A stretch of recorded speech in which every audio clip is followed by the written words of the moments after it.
मनप्रीत को पहले से ही शक था कि आजकल गीत कुछ अलग ही उखड़ी उखड़ी हुई रहती है। अपने फ़ोन का पासवर्ड भी बदल दिया है और किसी को फ़ोन छूने भी नहीं देती है और ज़्यादा उससे बात भी नहीं करती है। हमेशा उसकी शिकायत रहती है कि मनप्रीत उसे खुश नहीं रखता। तो मनप्रीत को अचानक आज गीत के लिए प्यार उमड़ा और उसने आज गीत के साथ कुछ वक्त गुजरने का सोचा। उसने आज ऑफिस से जल्दी छुट्टी ले ली और घर के लिए निकल गया। रास्ते में जाते समय उसने गीत की पसंद की कुछ चॉकलेट और स्नैक्स लिए और घर के लिए रवाना हो गया।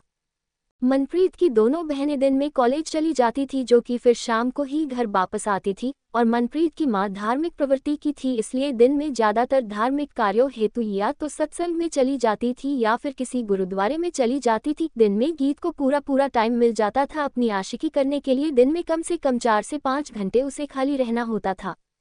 रोज की तरह आज भी राज के पास फोन आया कि हमारे घर का केबल खराब हो गया है, कृपया ठीक कर जाइए।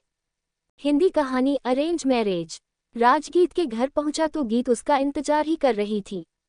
राज मुस्कुराते हुए, तो आज आपके टीवी में क्या खराबी आई है?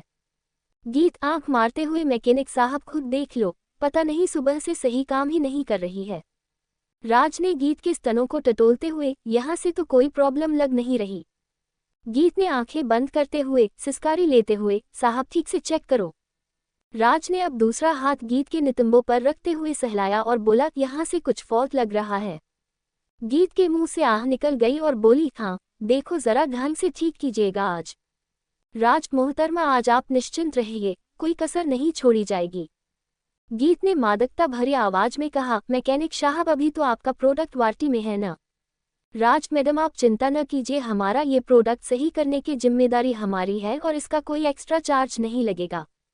गीत, तभी तो हम अब आपसे ही सर्विस लेने का इरादा बना चुके हैं। राज ने अब तक गीत के बदन से लगभग सारे कपड़े निकल दिए थे। अब गीत अर्धनग्न अवस्था में थी। राज अपने होंठ गीत के वक्षस्थल के पास ले जाकर बोला, पहले यहाँ की रिपेयरिंग करनी पड़ेगी। गीत, आप जो करना चाहते हैं करो, हमें सेटिस्फैक्शन चाहिए। राज ने भी आश्वासन दिया, फिक्र न करे, यहाँ सब हो जाएगा। दोनों की उत्तेजना लगभग चरम पर थी। तभी राज के फोन की घंटी बजी। उसने फोन पर बात की और गीत से बोला, मुझे जाना होगा, बहुत जरूरी है। गीत ने उसे कस के पकड़ा और कहा, ऐसी स्थिति में छोड़ के कैसे जा सकते हो, मैं आग में तप रही हूँ। राज, डियर इट्स अर्जेंट प्लीज। गीत का अब दिमाग घूम गया और बोली, गेट लॉस्ट फ्रॉम हेयर। राज वहां से चला जाता है। गीत का गुस्सा 7वें आसमान पर था। उसे अब कुछ सूझ नहीं रहा था। उसे रह रहकर गुस्सा आ रहा था। कुछ देर बाद गीत कमरे से बाहर आई तो उसके होश ही उड़ गए।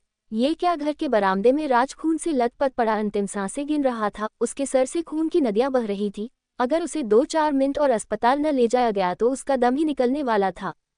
गीत ने आनन फानन में उसे पानी दिया और उससे पूछने लगी, किसने मारा है तुम्हें, कुछ तो बोलो। साथ ही साथ अब वो डरने लगी, क्योंकि उसे लगा कि अब वो पुलिस केस में फंसने वाली है। लेकिन राज अब बोलने की स्थिति में नहीं था। गीत ने फिर से दोहराया, किसने किया ये सब? मैंने किया है। ये आवाज गीत के कानों में गई। तुरंत उसने सर ऊपर करके देखा। गीत, तुम दीप, तुम कैसे कर सकते हो? तुम तो बहुत अच्छे दोस्त थे। दीप, हाँ था कमीना दोस्त साला, दोस्ती के नाम पर कलंक था। गीत, क्यों, ऐसा क्या किया इसने? ये सीधा साधा इंसान था। दीप, सीधा कह रही हो तुम इसे? कमीना था, मैं जिसे भी पसंद करता था उसे ही अपना शिकार बना लेता था। गीत, मतलब? दीप गिड़गिड़ाता हुआ। गीत, बुरा मत माना, मैं तुम्हें बहुत पसंद करता हूँ और मैंने ही तुम्हारे बारे में राज को बताया था। तभी से साले ने तुम्हें मुझसे अलग किया और तो और मेरी बहन को भी नहीं छोड़ा। यही हाल होना चाहिए था। गीत, क्या कहे जा रहे हो? मेरे कुछ भी समझ नहीं आ रहा है। दीप, गीत समझने की कोशिश करो। गीत, प्लीज इसे यहाँ से हटवाओ, वरना हम सब बुरी तरह फंस जाएंगे। दीप, हाँ तुम मेरी हेल्प करो, मैं इसे अभी ठिकाने लगा दूंगा। गीत, जो भी करो जल्दी करो, घबराते हुए। दीप, घबराओ नहीं, सब हो जाएगा, लेकिन तुम्हें मेरे लिए कुछ करना होगा। गीत, क्या? दीप, जो काम राज ने अधूरा छोड़ा उसे पूरा करने दोगी? गीत, अभी ये बात करने का सही वक्त नहीं है। दीप, ठीक है। और दोनों लगभग जिंदा राज को ठिकाने लगाने की कसमकस में लग गए। मनप्रीत के घर के पीछे झाड़ ही झाड़ थे। दोनों ने दीवार कूदकर उन्हीं झाड़ियों में राज का दफन कर दिया। अब दीप ने गीत को उस बात को किसी को न बताने के लिए कहा। गीत ने भी हामी भर दी। फिर दीप ने गीत से चाय की मांग की। गीत ने दीप को चाय बना के दी। दीप ने गीत से उस अधूरे काम के बारे में बात की तो गीत ने कल आने को कहा। आज मेरा अब मूड नहीं है का बहाना बना दिया। अब दीप चला जाता है। अब गीत जल्दी से कपड़े पहनकर गुरुद्वारे में पहुंच जाती है, जहां उसकी सास पहले से ही उपस्थित थी। गीत की उपस्थिति देख उसकी सास मन में बहुत प्रसन्न हो जाती है और उससे पूछती है, बेटा तुम कब आ गई? गीत मैं तो बहुत देर से यही हूँ, कब से लंगर भी कर लिया। अच्छा है, ठीक से घूमो। गीत का गुरुद्वारे जाने का उद्देश्य पूरा हो चुका था। मनप्रीत घर पहुंचा तो देखा घर में कोई नहीं है। वो गीत को ढूंढने लगा, जब नहीं दिखी तो उसने कॉल किया। कहाँ हो? गीत मैं तो माँ के साथ यहाँ हूँ। ओह, फिर ठीक है, मैं भी आता हूँ। और मनप्रीत भी वहीं पहुंच गया और सब लोग एक साथ हो गए। इधर रात भर दिव्या घर न आने पर उसका घर पर बवाल मच गया था। उसे उसके भाई बंटी ने खूब लताड़ा।